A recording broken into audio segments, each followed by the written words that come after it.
At only 19, she was crowned queen. But within 7 days, she was cast aside, stripped of her crown, and condemned to decades of disgrace. Nearly 40 years later, when dynasties shifted, the blade came down without mercy, ending her life in blood. The tragedy of Queen Dangyeong shows how the throne could raise a woman to glory in a fleeting moment, only to hurl her into an abyss with no escape. Dangyeong was born in 1487 into the prestigious Shin family, a lineage deeply entrenched in the political fabric of the Joseon dynasty. Her father, Shin Soo-gun, was not merely an official, but one of the close confidants of the throne. This position ensured that the young girl was raised in an environment where discipline, refinement, and duty were more than virtues. They were necessities for survival and ascendance. From the earliest days of her childhood, Dangyeong was molded to embody the ideals of a Confucian woman, graceful in demeanor, respectful in speech, and cultivated in the arts. Tutors and governesses instilled in her the mastery of court etiquette, the delicacies of poetry, and the importance of silence as much as of words. Her beauty was described as serene rather than flamboyant, an elegance that carried the weight of dignity, drawing admiration without ostentation. Within her family, she was considered the jewel of her generation, a daughter who could anchor alliances and strengthen ties between the throne and the influential Shin clan.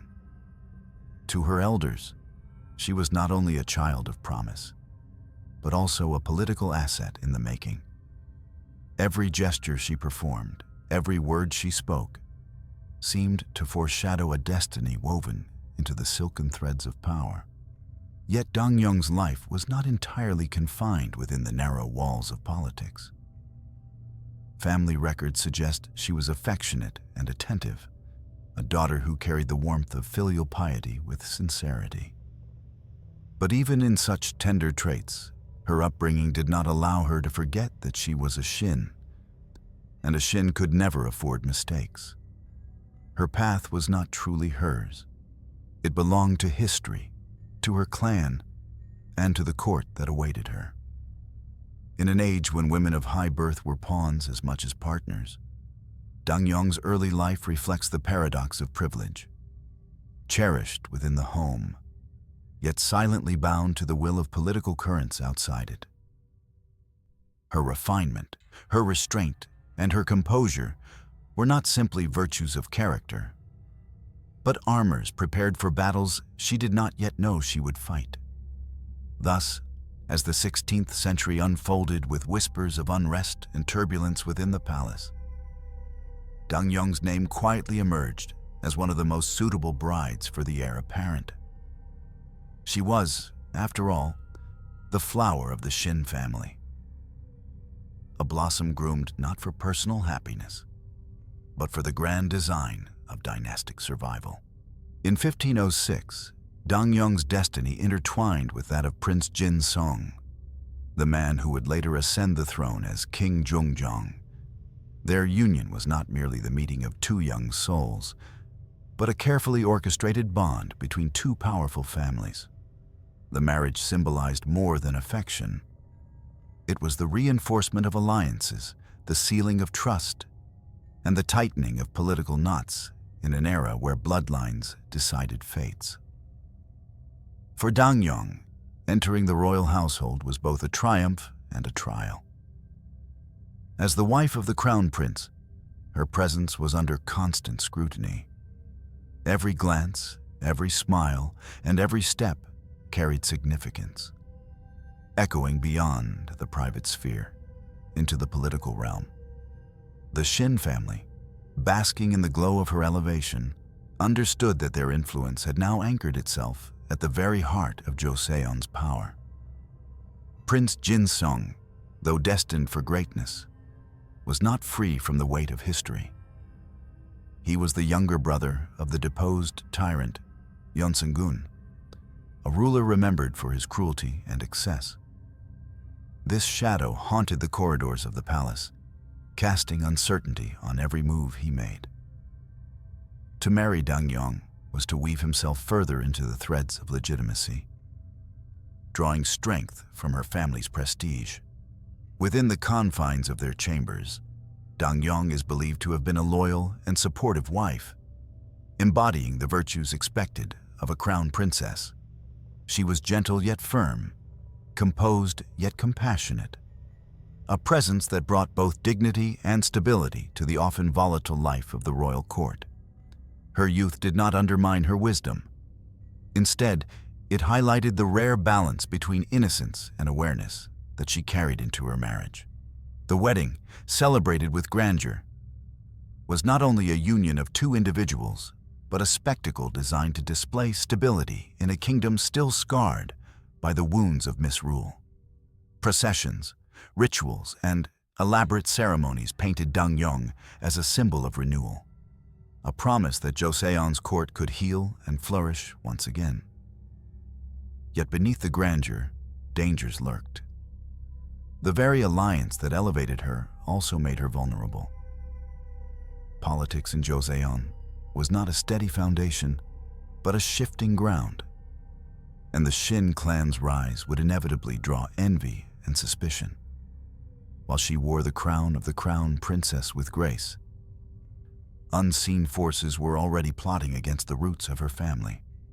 Still, in these early days, Dangyeong held her place with quiet pride. To the court, she was a model of virtue.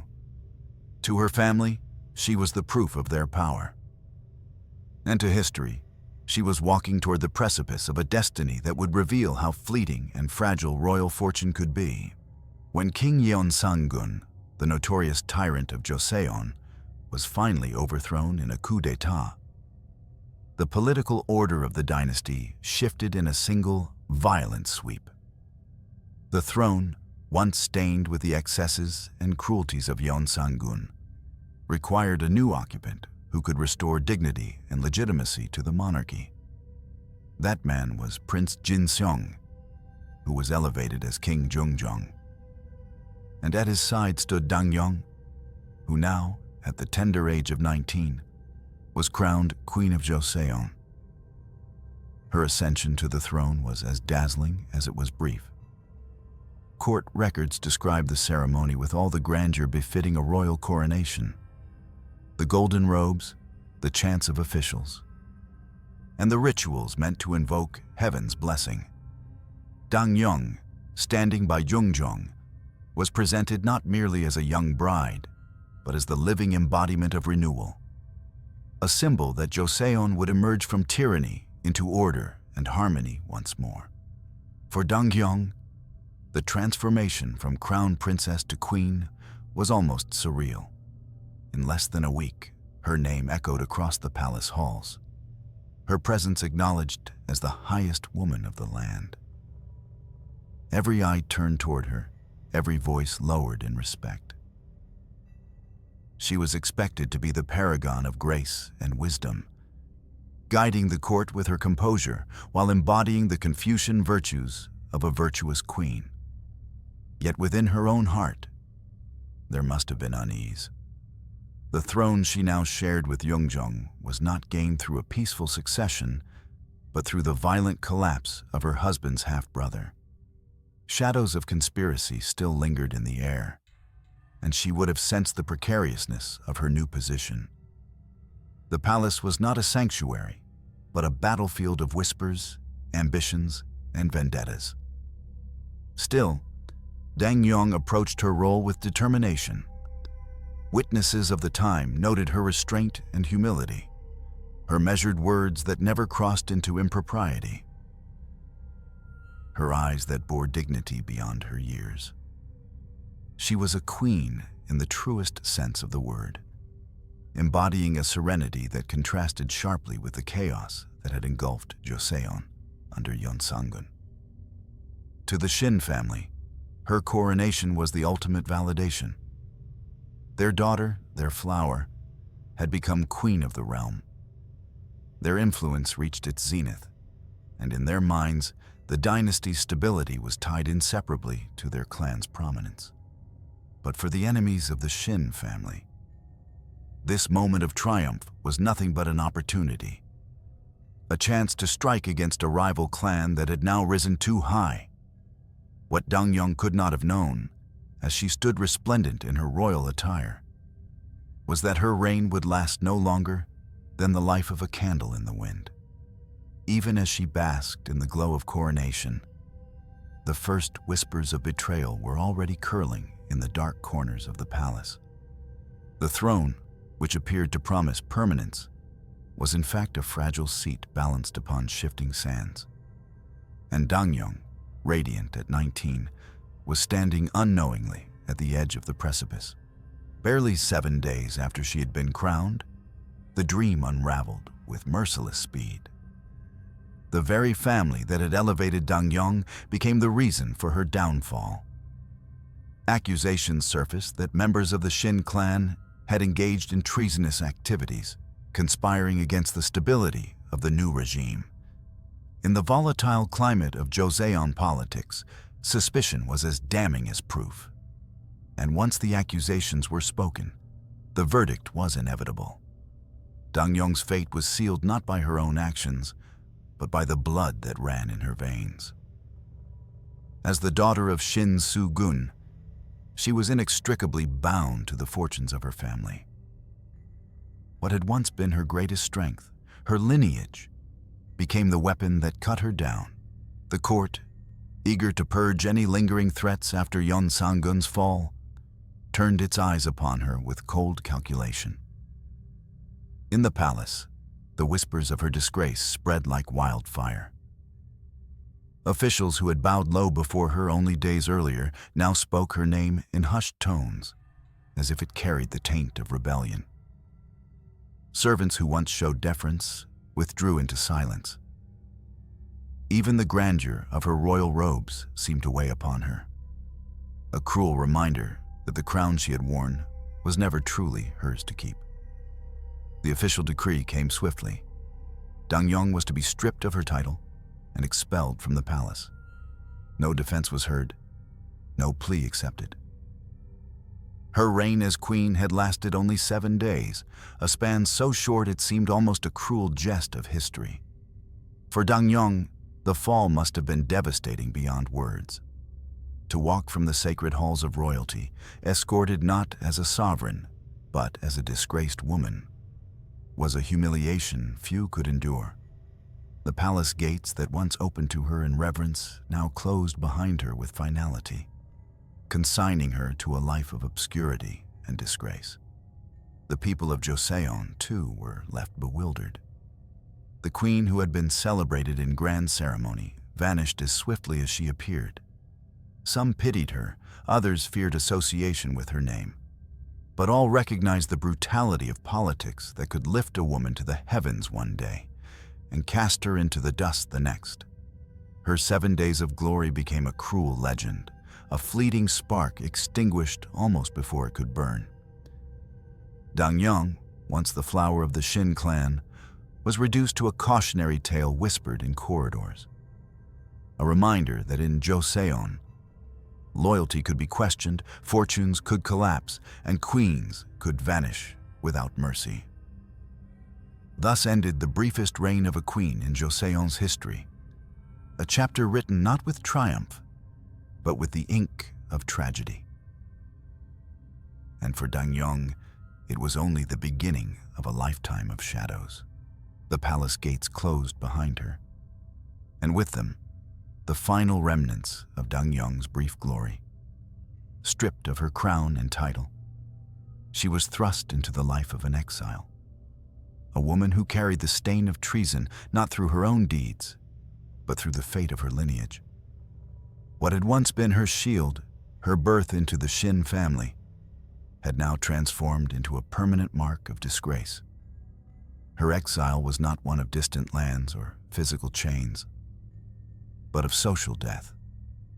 She was forced to live under the watchful eyes of officials who treated her less as a fallen queen and more as a dangerous remnant of a disgraced clan. Every step she took, Every word she spoke was filtered through suspicion. In the records of the court, her existence was reduced to a shadow, acknowledged only as necessary, erased wherever possible. The life Dangyeong now endured was bleak. She lived in modest quarters, stripped of attendance and luxuries, watched carefully to ensure no alliance or sympathy could grow around her. Her name was whispered only with caution, as even speaking kindly of her could be construed as disloyalty to the reigning power. For decades, she carried the crushing weight of silence. Without children to secure her lineage, her isolation deepened. Her marriage to King Dangyeong was never allowed to blossom into companionship or legacy. Though he may have held some quiet sympathy for her, political necessity dictated that he abandon her to her fate. The throne demanded separation, and Dangyeong was left to carry her humiliation alone. Her days became years, and the years became decades. The young queen who once stood resplendent at the heart of Joseon's court faded into obscurity, living like a ghost among the living. While others remembered her as a fleeting figure in royal history, she endured the slow erosion of dignity, forced to inhabit a life where her identity was defined not by who she was, but by what her family had lost. Exile is not always a matter of distance. It is a state of being severed from all that gives life meaning. For Dangyeong, every passing season reminded her of the brevity of her glory and the length of her disgrace. The memory of her 7 days on the throne became less a triumph and more a haunting, a cruel echo of what had been stolen from her. And so she lived, year after year, a prisoner without walls, enduring the greatest punishment of all, to be alive yet erased, to carry the name of queen only as a memory that no one dared speak aloud. The downfall of Dangyeong was not merely personal. It was deeply entangled in the ruthless machinery of Joseon politics. The Shin family, once powerful, became the target of relentless purges. The accusation of treason that had toppled them did not stop with her father. It spread like a poison, consuming relatives, allies, and even distant kin. For the ruling elite, erasing the Shin clan was necessary to secure the legitimacy of King Dangyeong's reign. To leave them standing would be to leave open the door to rebellion. And so Dangyeong, though already stripped of her title, became a living reminder of the clan that had fallen. To eliminate her entirely would have risked whispers of cruelty. To allow her to live in silence, disgraced and forgotten, was more effective. Her life in exile was thus not only a personal tragedy, but also a political calculation. Every breath she took was tolerated, and only because it served the purpose of keeping the Shin family crushed underfoot. She was a symbol, a warning to others of how swiftly fortune could reverse, and how completely a family could be undone when suspicion fell upon them. The Shin name, once spoken with respect, became synonymous with danger. Those who once courted the family's favor now avoided it like plague. Even neighbors and acquaintances distanced themselves, fearful of being implicated by association. Dangyeong's world contracted further, until her existence was little more than a reminder of political vengeance. The irony of her situation was bitter. She had committed no crime, betrayed no oath, and yet she bore the punishment of treachery. Her only fault was to be born a daughter of the Shins, married into a throne where enemies were waiting for the smallest pretext to strike. The tragedy of Dangyeong illustrates the cruelty of a system where loyalty was fragile, power was volatile, and women were often sacrificed at the altar of political necessity. Her name was deliberately erased from official chronicles, where queens were usually honored with titles, rituals, and records. Dangyeong's existence was blotted out, as though she had been nothing more than a passing shadow. The very absence of her story in official history was itself a calculated act of punishment, silence louder than condemnation. But silence breeds resentment, and though Dangyeong herself remained bound in obscurity, the memory of her unjust fall lingered in the hearts of those who dared to whisper. The Shin clan's erasure was a scar on the dynasty, a reminder that the throne was not a seat of virtue, but of ruthless survival. For Dangyeong, there was no escape. She was both forgotten and remembered, erased from the page, yet etched into the shadows of history. Her suffering was not only her own, but also the echo of her family's destruction, the living embodiment of political hatred that spanned generations. As the years stretched into decades, Dangyeong's existence became one of increasing solitude. She had been removed from the palace, stripped of her title, and cut off from the world of influence and grandeur that had once surrounded her. Time, however, did not heal her wounds. It deepened them. She was forced to live as an outcast, watched from a distance, never trusted, and never allowed to forget the disgrace that had defined her life since the 7th day of her reign. Her home, a modest dwelling provided under the shadow of royal supervision, was no sanctuary. It was a cage with invisible bars. Guards, whether in plain sight or in secrecy, kept constant watch, ensuring that she neither gathered support nor posed any threat. To the outside world, she was nearly forgotten. To the monarchy, she was a danger that could never be ignored. The loneliness that consumed her was not simply the absence of companionship, but the suffocating awareness that she had been erased from her rightful place in history. Other queens were celebrated, enshrined, and remembered, their names carried in the annals of Joseon's chronicles. Dangyeong, by contrast, lived as a phantom, her crown stolen, her dignity denied, her story buried. She had no children to ease the emptiness of her exile. The marriage that once promised legacy had been severed by decree, leaving her without heirs to carry her name forward. Each passing year must have reminded her of the fleeting glory that lasted only 7 days. The crown she once wore became not a memory of triumph, but a tormenting ghost, haunting her every thought. Neighbors, fearful of being associated with her, maintained their distance. Friends and extended kin were either scattered, punished, or unwilling to risk ties. She was abandoned by those who once celebrated her rise. Her only companions were silence and sorrow, punctuated by the whispers of guards outside her home. It is easy to imagine her gazing into the distance, recalling the palace gates, the coronation ceremony, the robes that had weighed so heavily upon her 19-year-old shoulders. Did she recall them with bitterness, with longing? Or had the decades of neglect dulled her emotions into a numb acceptance? Her existence symbolized the cruelty of power, a queen reduced to a relic, not allowed to die with dignity, yet not allowed to live with honor. She became the embodiment of a paradox, both alive and erased, both remembered and forgotten. As she aged, her once youthful beauty faded, her body bent with time, but her story never softened in the eyes of the court. She remained, until the very end, a reminder of a family crushed and a dynasty that would show no mercy to the defeated. Dangyeong's final years were not those of peace, but of quiet torment.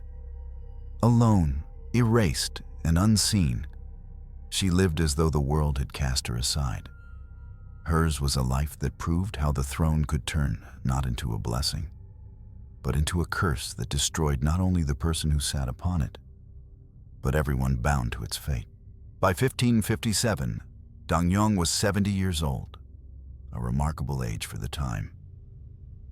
Yet rather than allowing her a quiet death in obscurity, fate delivered one final cruelty. Under the reign of King Myeongjong, accusations of treason once again surfaced, this time directed explicitly at the aging former queen herself. The court declared her guilty of conspiring with her disgraced family, though after decades of isolation and silence, it was almost impossible for her to have posed any real threat. But politics is not guided by fairness, it is guided by convenience. To eliminate her was to erase the last trace of the Shin family's legacy, to close the book entirely on a chapter the dynasty no longer wished to remember. The verdict was swift: execution by beheading. For a woman who had already endured 4 decades of humiliation, the decree was both shocking and devastating. After all her suffering, the court was unwilling to grant her even the mercy of dying in obscurity. They demanded her blood, her life, her body offered as a final spectacle of punishment. On the day of her execution, Dangyeong was forced to kneel before the blade of the executioner. The streets bore witness to her fate, not as a queen, but as a condemned criminal. Those who watched likely did so in silence, afraid to show sympathy, lest they be accused of loyalty to a traitor. What thoughts must have filled her mind in those final moments? Did she recall the 7 days when she had been honored as queen, the silken robes, the bows of courtiers, the fleeting pride of her family? Or did she focus only on the years of exile, the loneliness, the silence, the betrayal? Perhaps she felt only exhaustion, weary from a life of endless disgrace. The sword fell, and with it, her final tie to the world was severed. At 70, she was executed like a dangerous criminal, though she had lived as little more than a shadow for most of her life. Her death was recorded coldly in official documents, without reverence, without compassion, without even the acknowledgement that she had once been queen. To the court, her death was a necessity. To history, it became a symbol of how merciless power could be. Even in her final moment, there was no pity, no justice, no remembrance, only the cold efficiency of political vengeance. Dangyeong's execution was more than the death of a woman. It was the obliteration of dignity, the denial of mercy, and the silencing of a life that had once carried the promise of greatness. In that final act, her fate was sealed not as a revered queen, but as a forgotten outcast, condemned to vanish into history's shadows. The execution of Dangyeong was carried out with cold precision, devoid of sympathy or hesitation. Unlike queens who were remembered with rituals and titles, her final act was treated as the punishment of a common criminal. There was no mourning procession, no royal tomb prepared, no songs of lamentation sung for her. She was a woman once adorned with the crown of Joseon, but in her last moment, she was nothing more than a body offered to the blade. Witnesses to her death described silence more than noise. The crowd that gathered to watch her beheading did not dare to cry out or show signs of sorrow. Fear of political implication weighed heavily on their hearts. Any gesture of compassion could be interpreted as allegiance to a traitor. And so the people watched quietly, their faces hardened into masks of indifference. The sword's descent was swift, final, and merciless. Blood darkened the ground where she knelt, staining the earth with the life of a woman who had once been queen. Her death did not move the court to reflection. Instead, it was recorded in sterile, detached language, as though she were simply one among many condemned. There was no acknowledgement of her humanity, her suffering, or her place in the annals of Joseon.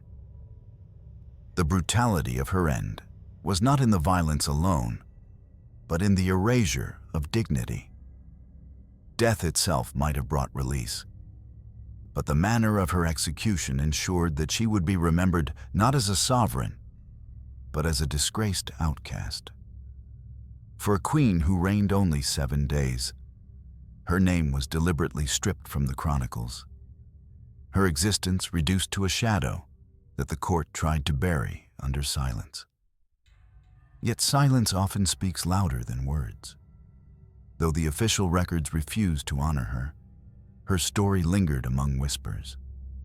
People could not forget the queen who lasted only 7 days, the woman who bore decades of humiliation and who met her death without mercy. Her tragedy became a quiet symbol of the cruelty of power and the vulnerability of women bound to dynastic politics.